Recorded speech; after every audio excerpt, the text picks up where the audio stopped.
Hi guys, welcome back again to my channel. If you have not subscribed, like notification bell. I hope you have subscribed, and I hope this is not the first time we're seeing each other. If it is, then please just go back and see other videos. So how are you all? Like, I really mean it. Just drop down a comment right this minute and tell me how you are, like in literal means how you are physically, mentally, emotionally. How are you doing? I'm less stressed, like even for today or this week I've been less stressed, so I think that's a good sign. I have been up and about, like I've really been consistent and disciplined to like the habits that I have tried to form over the past few weeks. So I think that's like a good thing, and it's making me feel stable in a lot of things that I keep on doing. So that's how I am. Not just fine, but fine and stable, or at least accustomed to what I'm actually trying to do, or the habits that I'm trying to figure out. And by habits, I mean waking up at a certain time, praying at least twice a day, working out twice a week consistent, and then on the weekend at least once. So when these things are doing well, then at some point I'm doing better. So if you're new here, we always start with like few questions just to figure out what's happening in life. Currently, I'm about to start this book, and I was given by a cousin. So this is all work of art from someone else. So I'll be reading her notes and all that jazz. And I always like it when it feels relating to someone else. Thoughts. So while they were reading a book, what they were thinking and all that, it always feels like, yeah, I get it too. Oh, we can relate here. So I'll be starting this book maybe today, later on, or tomorrow. But then I hope this will take me through the week. I'm interested in, like, there's these videos on TikTok where someone buys like something extravagantly expensive, and then they would do something called girl math, where let's say umenunua something expensive, and then they will start calculating it kwamba no, don't worry, it solves your life, it helps you wake up vizuri, you do not go to a therapist because of just go and type girl math on TikTok. I feel like it's the videos that I've been binging on a lot for the past week. But we're here now, and today we're going to talk about something that I'm always shy to talk about, but then it's something that I feel like everyone has to talk about: personal finance. And this is my personal experience. So no, I'm not a teacher. I'm not. I'm literally talking this from my personal experience. Okay, so we're gonna speak of personal finance, and I'm going to share the principles that worked with me. I am from a very regular family, like very much maisha ya kawaida sana. So I hope what I have learned or what I have kept in my life is also going to work out for you. So you can also like copy paste the same things that I've been doing. So I feel like I come with a lot of background or like myth and everything that comes with money. Kwamba, let's say when you're, okay, I am going to offend some people, but no offense, we're all learning. But kuna vitu ambavyo tunafundishwaga since like you're a child. Ukipata hela, the first thing that you have to do is buy a car, jenga nyumba. This is supposed to be your first goals. Investments, kununua stocks ni kuibiwa, and all that. So I feel like all these things, I've come to learn them vizuri when I'm old enough and I could make my own decisions and all that. But nahisi kama it also makes sense if we also teach kids. My very wish list is for me kukaa mezani na watoto wangu discussing kwamba no, mimi nataka niende nikasome fedha. Now let's say niko Hekima school, but I want to go to study in fedha, and then I also challenge them, where do you think we can get money at fedha, and why don't you think you're good at Hekima considering the money subject? And then we literally have these discussions. We have spent labda 20,000 on groceries last week. This week inabidi to spend, let's say, less than 20,000 on groceries. So I want watoto wangu wanavyokuwa, they should understand and know how personal finance works. That's my personal wish. And I also wish kwamba I could have known these things early on, because I feel like all of us, we come from the same background.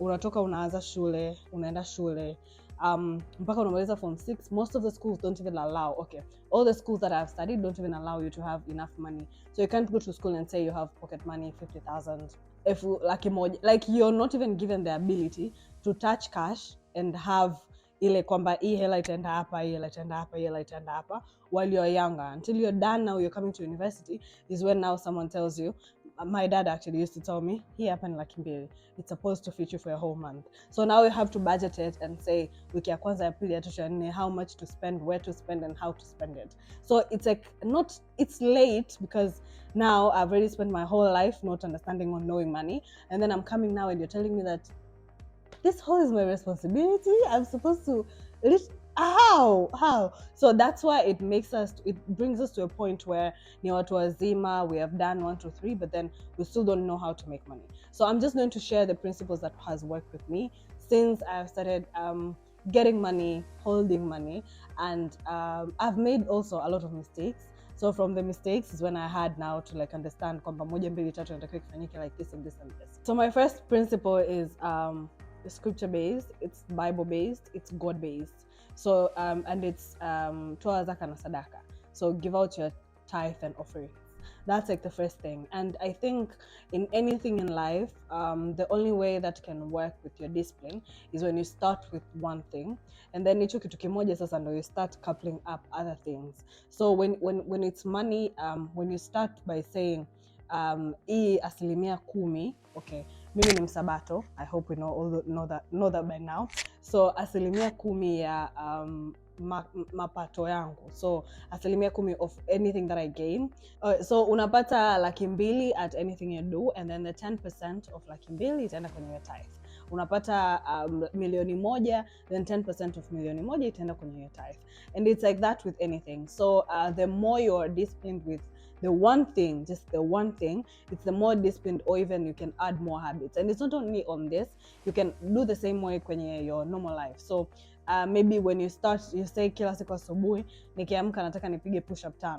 The more disciplined you are with that, is the more disciplined you're going to be with anything else that couples after that. So if you want to wake up early and say kila siku natakiwa ni wake up early at this time, the more disciplined you are, is the more disciplined everything else is going to be. So with me, it started with tithe, and it started with tithe as an experience, because all along nilikuwa siwezi, au nilikuwa natoa tithe, yes, but I'll give it leo alafu kesho nitaacha, I'll give it kesho kuta this month, and then next month nitaacha. But then I realized I am not disciplined with all the other incomes, and it's just because this one bit that I just have to be faithful to God, I am not putting it as an important thing. So when that was out of the way, it became easy for also me to tell you, or to like bring in all these other habits. The second thing now, after you're like good with kutoa zaka na sadaka, which for me worked. So if you're also in the same scripture manner, and kutoa zaka na sadaka is something so important, then after that, the second bit now is tracking all my expenses. So unaweza ukahisi kwamba right now I love eating, or right now I enjoy cooking, or right now I shop a lot, or I shop a lot of clothes, I shop a lot of viatu. But then in reality, when you bring out all your, let's say your bank statements, your matumizi yako for the past few months, you realize inawezekana kwamba wewe ni obese in your statement, or maybe wewe ni mlevi, you're very much addicted to pombe in your statement, because now you get a door to whatever income yako ni 20,000 kwa mwezi mzima unaotumiaje 20,000, and then that now will tell you what are your values, what you value best, and where you spend most of your money. And I always tell people that's like the number one thing. Kama hujui sasa hivi hela yako inaenda wapi, it's also very hard for you to figure out kwamba what do I want to invest in, what money do I want to budget, where do I want to budget it. So the first thing, kuna like a number of things these days. There are a number of apps ambazo zinakuwezesha wewe kutrack your daily expenditures. Nimetoa laki moja, nimepeleka hapa, nimemtumia mtu fulani black tax, nimemtumia ndugu wa wapi kiasi fulani. And during the year, you can figure out now kwamba most of my expenditures is on 1 to 3, and then the less where I spend less is maybe on myself, which is something that I came to figure out. Kwamba I spend a lot on like other people and other things, and then for myself labda niko huku chini kabisa, I don't do any self-care, I don't do any what, I don't do. And then now I started changing according to what I like. So if my values are let's say books, then where am I spending on books, or how am I putting books as the number one expense? So all that knowledge comes from you going back to all your expenditures, and it's from the smallest money you have. I know you may be looking at this and saying, nikifika milioni moja, I'll start tracking my income, or I'll start tracking my expenditures. But then the disciplined you are with the little money you have is the disciplined you are with like the huge money that comes your way. So leo kama unapata hela from like 3 different ventures, and then you get to now put it in a disciplined manner, then tomorrow we can also say kwamba una milioni moja, milioni 10, milioni 20, then you can also spend it in the disciplined manner. That's the second bit. Put track of everything that you use. If you're in obese, you also have to know you're in obese. Like, you're always eating out, you're always buying things out, you're always shopping, so it will show if you're tracking it. Number 3 now is budget. After the fact that you know kwamba mwezi wa kwanza, wa pili, wa tatu ninatumia au my expenses are like this, then it's easy for you to budget now and say mimi natumia laki moja to eat out. Now instead of laki moja eating out, I'm just going to put I'm going to put F50 eating out. And then I use, let's say, 50,000 on groceries, but then most of the time I'm not eating inside. So instead of kuendelea kununua groceries ambazo zinaharibika nyumbani, then you can actually leave that money and put it on eating out. Or let's say I'm using F50 on kununua viatu kila mwezi. So you can actually be very clear with yourself and put that F50 and say that this is the money that I'll be using kila mwezi kununua viatu. It also gives you a disciplined manner na kusema kwamba yes, hiki ndo ninachokipenda na ndo hichi ninachoenda kukibudget for the next month. And then now you start being more disciplined and saying mwanzo wa mwaka hii hela yangu naichukua itaenda hapa, hii itaenda hapa, hii itaenda hapa. Now you get to be intentional kwamba yes, I'm tracking, but then I'm also budgeting and saying where I want my money to go. And then after now you're able to budget and say you've been able to work around it for 2-3 months, then now you can start saving. And when you start saving, it's going to be easier if you save and invest. Kama Tanzania now, we have UTTs, we have banks, we have type of banks that zinakuruhusu kusave in a certain manner. So you say kwamba kila mwezi, the easy way to go about it is 50-30-20. 50% being so your total income is 100%. 50% of that will go to your needs and necessities. So unahitaji kulipa rent, unahitaji kulipa bills, unahitaji kulipa maji, unahitaji kula, unahitaji kunywa. Those are your needs, and those have to be there. And then there's 30% that now can go to your entertainment money, and saying kwamba this 30% is going to be my self-care day, a wax day. I'm going to save this money and, let's say, travel by mwisho wa mwaka because this is what I like. So that 30% will be now in all the things that you want to do. And then the 20% now will be you on saving. Now saving, the easy way to go about it, or the easy way, Dave Ramsey. So Dave Ramsey is like one of the first books that I read about financial or personal finance. And he explains how you need to have $1,000 as a budget for emergency. So $1,000 will be something close to like 2.4, 2.5, and 2.5 million. Okay, this is Tanzanian money now. And naisi kama it's something that I have not had an expense or an emergence that had costed over that amount. And this emergency money can be on like some sort of a bonus account or a saving account in a bank where you're not touching it, but then you're sure that there'll be like a small interest that inaingia. And then also you know that at any point in time you've gotten an emergency, you can just get the money, access the money, and use the emergency for. Because naisi the number one reason we're always onto debt, the number one reason tunajitahidi kukopa on a daily note ni kwa sababu gari imeharibika, you need some 1.2 quick fix. It's gets you back to like your starting point and saying huna hiyo hela, so you have to go and kukopa. While if you had an emergency fund somewhere, then you just use the same amount and then go and reach after a while. So these things, after you experience, you realize that lazima kuna mtu sasa hivi hapo alipo tayari atakuletea to emergency. Or even if it's not you, if you live in a community of people, if you live in a community of a family, if you live in a community of anyone, anytime anything can happen. Someone may pass away, someone very close may pass away. Mtu anaweza kaenda hospitali. Yes, kuna vitu ambavyo vinakuwa with the insurances, but kuna ambavyo havipo kwenye insurance. You have to actually cover the cost and all that. And so there's like all these things that come as emergency. And I see over the years I've realized that you also have to indicate what you mean by emergency. So when you say emergency, unamaanisha kwamba your friends have called you out and you want to go out and this is like an emergency because at that point hauna hela?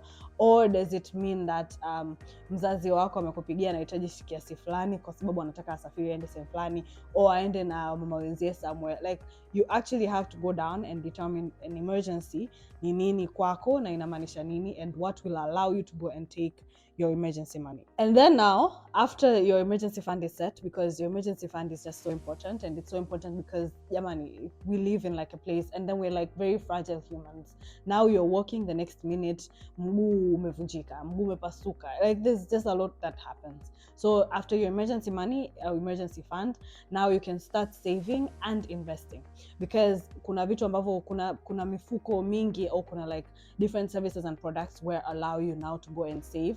Now the more you save, the more interest you get. The more you save is like the more money that you keep on getting.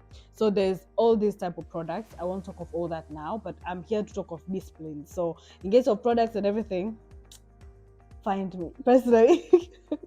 But there's a number of products that unaweza ukawa kila unavyo save, you still keep on getting money. Kila unavyo save, you keep on getting more money and more money and more money. So it's a term, or it's like something called compound interest. Leo nimeweka 100,000, ile 100,000 inazaa 20,000. Kesho nikaongeza 100,000, pale pakawa na 220,000. So I keep on getting interest ya 220,000. But then nikipata interest ya 220,000 ikawa 225, that means hela yangu sasa itakuwa 225 na sio 200,000. Kesho nikiongeza 300,000 itakuwa 325. So if I get interest, I'll get interest ya 325, and then inaweza ikawa let's say 345. So your interest keep on compounding, and years along the line you realize more money you keep on getting more money in that way. So it's easy off to save and invest, because I used to really have a hard part saying naenda tu na save here. I'm saving it for what exactly? Am I saving it for traveling? Am I saving it like why exactly am I saving it? And then when I got to a place where now I can save and invest, then it's easy for me to say I have an Ewekeza account from NMB, where now I can say I have saved, au naweka 200,000 kila mwezi. At some point itakuwa 2,207,000. They pay interest every two months, 2 times a year. So every 2 times a year I'll be getting money. I can just get that money and return it to the same account, and then proceed getting interest as I go. So that's a better, easy way of going about it. If you're able to do all this, to make sure that you are active, because it's hard, and it's hard because I've been doing this, but then I also know kwamba kuna miezi hela yako ya saving ikawa you save 30% of your income, and then kuna months where now you don't even get to save 10% because just a lot of things happen. But then if you're consistent enough with this, trust me, in 2, 3, 4, 5 years tutakuona sehemu nyingine kabisa. Like you'll be just a different person. And there's a number of people that will tell you how this has worked for them, and this is something that inakusaidia wewe mwenyewe. It builds you as you grow, it builds you as you become, it builds you as unaendelea kupata hela nyingi na nyingi, because I know you're gonna make a lot of money. So you're better off to just start where you're at and then just proceed with the same habit as you go. Okay, I think we're coming to a place where I'm ending this. I did not have a lot, guys. This is not mambo mengi. It's like very few things that I'm sure you can work it out. So the only 2 things that I wanted to add. One is yes, you have a source of income now, but actually it's written in the Bible that you should aim at having 7 income sources. So wherever you are, whatever you're doing, please go back and see if you already have 7 income sources. And if you don't, then you can always find 7, or you can always find different income sources. Your income sources can be passive, your income sources can be you have to do it on a daily basis. Au kama work work is like your income source, but you have to always do it. But then there's a kind of investment structure somewhere where you can put million mbili, and then it will always be giving you laki tano on a monthly basis, or laki sita on a monthly basis, with or without you being there. So you need to identify which are the income sources that will relate to you, and what are the income sources that would work for you, so that it can continue building your wealth, it can continue building your income, it can continue building you as you proceed going. And then the second bit is, there's something that I don't understand why a lot of people don't know about, but kuna kitu kinaitwa standing instruction. A standing instruction is you telling your bank kwamba kila mwezi nahitaji shilingi 100,000 iwe inatoka kwenye account hii, iwe inaenda kwenye account hii. It's something very easy for you to set, and it happens kwa sababu all of these things you may say kwamba kila mwezi, yes, I want to save 20%, but you will not remember always to go back to your account and say 20% inatoka hapa inaenda hapa. So if you make it automated, it's easy also for you to like not even think about it. So you won't even be able to think of saving, you won't even be able to think of anything. You will just kila mwezi, after your income has arrived, let's say tarehe 20, tarehe 10, tarehe ngapi, you just know kwamba kuna kiasi ambacho kitatolewa kwenye your current account, kitapelekwa kwenye some sort of a saving account that you already have, which now will very much automate all your expenditures. I wish, and if you know that there's anything here that works like that, I've seen it happening in other countries where there's an app where you can set everything in the app. You can set kwamba hii hela itoke hapa iende hapa. You can set kwamba on a monthly basis my bills ni hizi hapa, so this amount of bills will go, zitajilipa zenyewe. You can set kwamba these are the things that are recurring on a monthly basis, I want them to recur on a monthly basis. You can put all your accounts in one place, you can see your money coming in, your money going out. I wish to get that sort of a software or that sort of an app, because I know that there's Mint that is in Marekani and it works better for them. So I really wish we had something like that where you can just see your whole money. This is the debt that you had, this is what you have, this is where you are now, this is what you're doing, and then everything combined in like one app, which works easier, and it would be like dream come true. But for now, if you know anything that works for us, please tell me, or please comment below so that we all get accustomed to it. But then again, if it's not, I hope in like the near future, with the innovation and technology and everything that we have, I hope we arrive at that end. That's it from me. I really felt like a teacher. But that's it for me today. I really, please comment any random thought that you have, comment any random topic that you wish to hear me say.